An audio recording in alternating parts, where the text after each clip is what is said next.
வணக்கம் மக்களே. இன்றைக்கி இந்த வீடியோவில் நம்ம என்ன பார்க்க போகிறோம்னா, நான் ரீசெண்ட் டேஸில் தாஜ்மஹால் விசிட் பண்ணியிருந்தோம். அங்கே நான் பார்த்து வியந்த விஷயங்கள், தெரிஞ்சுக்கிட்ட விஷயங்களை இப்போ உங்களோட ஷேர் பண்ணிக்குவேன். வாங்க வீடியோக்குள்ளே போகலாம்.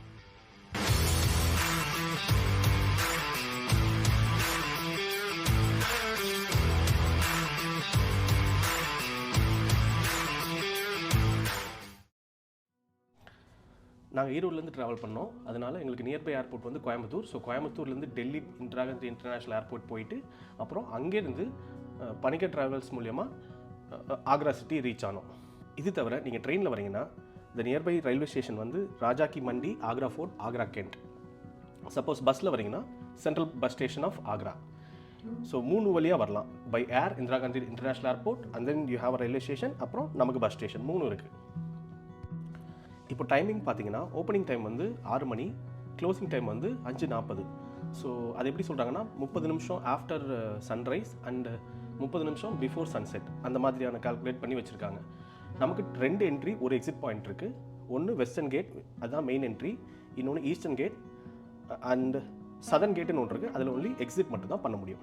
நம்ம வந்து மெயின் பார்க்கிங் ஏரியாவில் ட்ராப் ஆஃப் ஆனதுக்கப்புறம் அங்கேருந்து எலக்ட்ரிக் வெஹிக்கிள் மூலியமாக செக்இன் பாயிண்ட் வரைக்கும் கொண்டு போய் விடுவாங்க. ஒன்ஸ் செக்கிங்லாம் முடிஞ்சதுக்கப்புறம் நம்ம டூரை கண்டினியூ பண்ணலாம் உள்ள.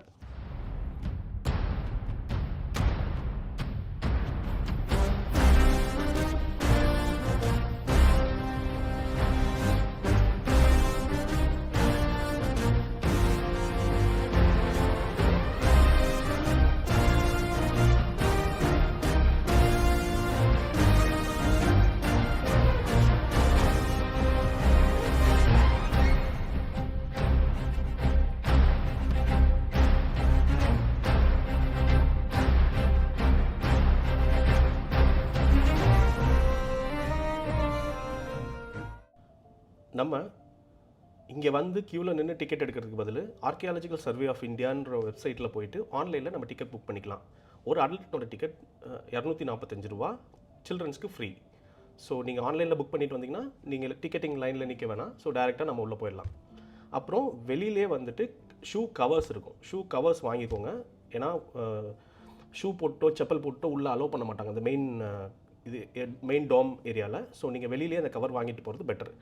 அதர்வைஸ் மறந்துட்டு போயிட்டிங்கன்னா திரும்ப நீங்கள் இங்கே வந்து வாங்கிட்டு அவ்வளோ தூரம் வர மாதிரி இருக்கும். ஸோ பெட்டர் இங்கே வாங்கிட்டு போயிடுங்க.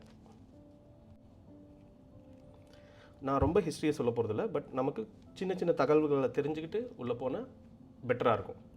ஸோ அர்ஜுமந்த் பானு பேகம், அதுதான் மும்தாஜினோட பேர், ஒரிஜினல் பேர். மிர்ஜா ஷாபுதீன் முகமது குராம், அதுதான் ஷாஜஹானோட உண்மையான பேர். மும்தாஜுக்கும் ஷாஜகானுக்கும் ஷாஜகானுக்கும் மும்தாஜுக்கும் 1607 வருஷம் ஏப்ரல் மாதம் 5ஆம் தேதி நிச்சயதார்த்தம் ஆயிருக்கு. நிச்சயதார்த்தம் ஆகும்போது மும்தாஜுக்கு வந்து வயசு 14, ஷாஜகானுக்கு வயசு 15. இவங்க 2 பேரும் 5 வருஷத்துக்கு அப்புறம் தான் கல்யாணம் பண்ணிக்கிறாங்க.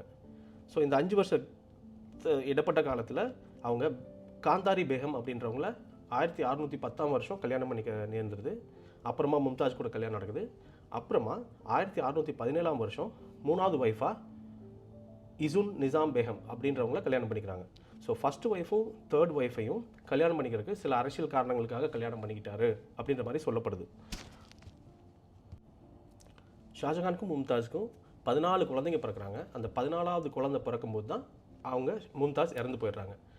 ஷாஜகானுக்கு மிகவும் பிடிச்சமான ஒய்ஃபு இவங்கன்றதுனால இவங்களுக்கு அவர் ஒரு பட்டம் தராரு. என்னென்னா மும்தாஜ் வந்து பர்ஷியனில் என்னென்னா அரண்மனையின் உன்னதமானவர்கள்னு அர்த்தம் பர்ஷியாவில். ஸோ அதனால் மும்தாஜ்ன்ற பேரை அவருக்கு தராரு.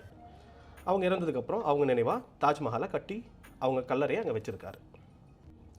பிற்காலத்தில் ஷாஜகானும் இறந்ததுக்கப்புறம் அவங்க பையன் அவரையும் இங்கேயே இதே சேம் இடத்துல சமாதியாக வச்சிடறாரு.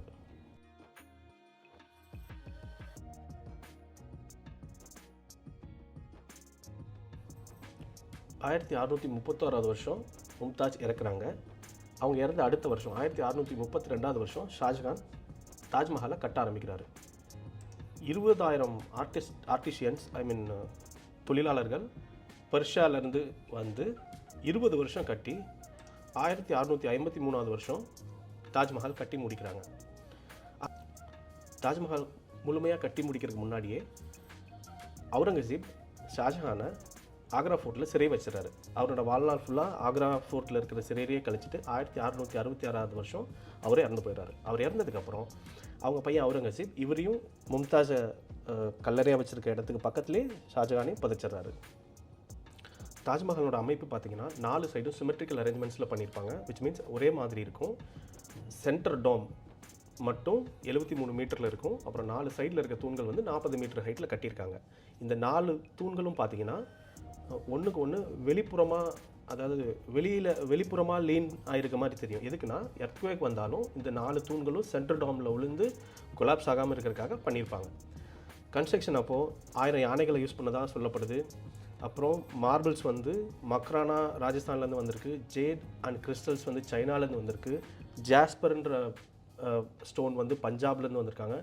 டர்க்விஷ்ன்றது வந்து டிபெட்லேருந்து எடுத்து வந்திருக்காங்க. லாப்பிஸ் லாய்ஸ் அப்படின்ற கல் வந்து ஆப்கானிஸ்தான்லேருந்து வந்திருக்கு. கார்னிலன் அப்படின்ற ஒரு ஸ்டோன் வந்து அரேபியாவிலேருந்து கொண்டு வந்திருக்காங்க. அந்த சாப்பையர் வந்து ஸ்ரீலங்காவிலேருந்து கொண்டு வந்திருக்காங்க. ஸோ இவ்வளோ வகையான ஸ்டோன்ஸை வந்து கொண்டு வந்து இந்த கன்ஸ்ட்ரக்ஷனை பண்ணியிருக்காங்க. இந்த கன்ஸ்ட்ரக்ஷனோட டைப் என்ன சொல்லுவாங்கன்னா இன்லே ஒர்க்குன்னு சொல்லுவாங்க. அதாவது பதிச்சிருப்பாங்க. ஒவ்வொரு ஸ்டோன்ஸையும் ஷேப் பண்ணி பதிச்சிருப்பாங்க. டோட்டலாக அந்த மெயின் டோம்லேருந்து வெளியில் வந்து பார்த்தீங்கன்னா நீங்கள் இந்த யமுனா நதிக்கரையை பார்க்கலாம். நதிக்கரைக்கு அந்த பக்கம் கொஞ்சம் இவங்க பசங்க வந்து ஒரு பிளாக் ஸ்டோனில் தாஜ்மஹால் கட்டுறதுக்கான முயற்சி பண்ணியிருக்காங்க. அந்த ஃபவுண்டேஷன்ஸ் நீங்கள் அங்கங்கே பார்க்கலாம். பட் அது பிற்காலத்தில் கட்ட முடியாமல் போயிடுச்சு. நீங்கள் அந்த லொக்கேஷன் எதுனா நீங்கள் நிறைய தமிழ் படத்தில் பார்த்துருக்கலாம். இல்லை அந்த லொக்கேஷனை தாஜ்மஹால் பேக்ரவுண்டில் வர மாதிரி. எக்ஸாம்பிள் 96 படத்தில் வரும், ஜீன்ஸ் படத்தில் வரும், ஈவன் ரீசெண்டாக சிவகார்த்திகேயன் படத்தில் வரும். ஸோ நீங்கள் அந்த லொக்கேஷனை பார்க்கலாம். அந்த பார்க் வந்து ஒன்லி பெய்டு பார்க், யாரையும் அலோவ் பண்ணுறதில்ல. ஒன்லி ஷூட்டிங் ஸ்பாட்டாக மட்டும் யூஸ் பண்ணிகிட்டு இருக்காங்க. தாஜ்மஹாலோட இன்னொரு அதிசயமான தன்மையை பார்த்தீங்கன்னா காலையில் சன்ரைஸ் அப்போ வந்து சாஃப்ட் பிங்க் கலரில் இருக்கும். மத்தியானத்தில் மிட் டே சன்னில் வந்து ஒயிட் ரேடியண்ட்டாக இருக்கும். சாயந்தரம் சன் செட் ஆகும்போது கோல்டன் க்ளோ கலர் இருக்குன்னு சொல்கிறாங்க.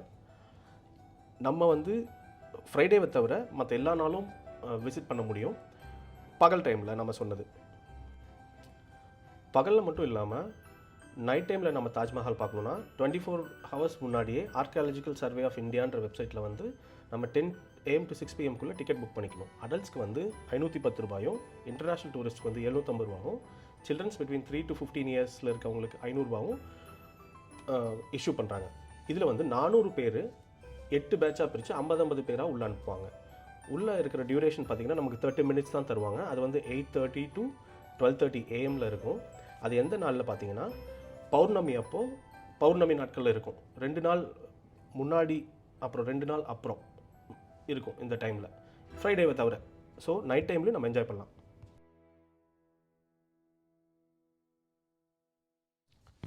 நான் சின்ன வயசில் ஒரு ரூமர் கேள்விப்பட்டது என்னென்னா, தாஜ்மஹால் மாதிரி இன்னொரு பில்டிங்கை கட்டக்கூடாது அப்படின்ட்டு அதில் வேலை செஞ்ச எல்லாத்தினோட கையையும் வெட்டிடுவார் அப்படின்ற மாதிரி சொல்லப்பட்டுச்சு. அப்போ நாங்கள் அங்கே லோக்கல் கைட் கிட்ட இன்ட்ராக்ட் பண்ணும்போது நாங்கள் என்ன தெரிஞ்சுக்கிட்டோம்னா அது அப்படி கிடையாது. இவர் வந்து அந்த பெர்ஷியன் ஆர்கிடெக்சர்ஸ் கிட்ட எவ்வளோ வேணால் பைசா கொடுக்குறேன், ஆனால் நீங்கள் இதே மாதிரி இன்னொரு தாஜ்மஹால் மாதிரி இன்னொரு இதை கட்டக்கூடாது அப்படின்னு சொல்லிட்டு அக்ரிமெண்ட் போட்டதாக சொல்லப்படுது.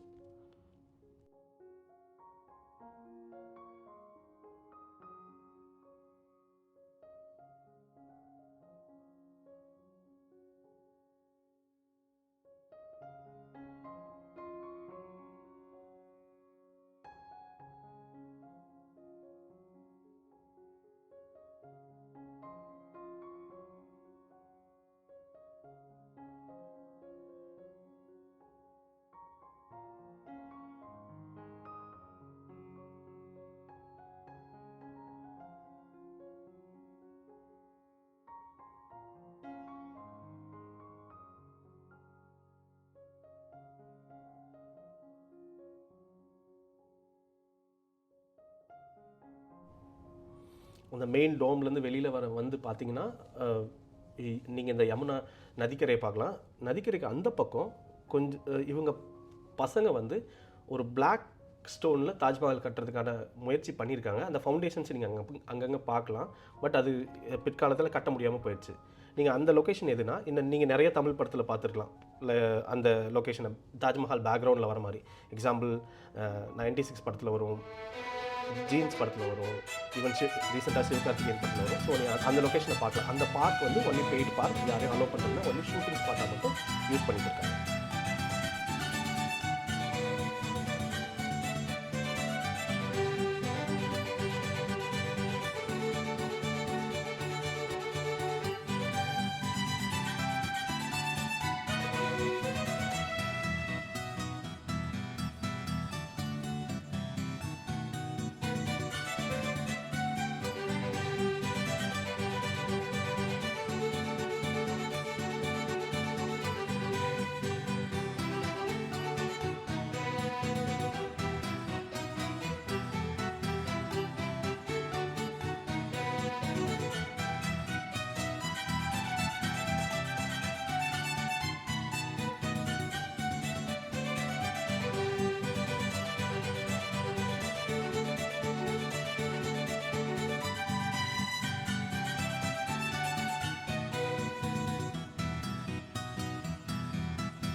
எனக்கு தெரிஞ்ச குட்டி குட்டி தகவல்கள் உங்களுக்கு சொல்லியிருக்கேன்னு நம்புகிறேன்.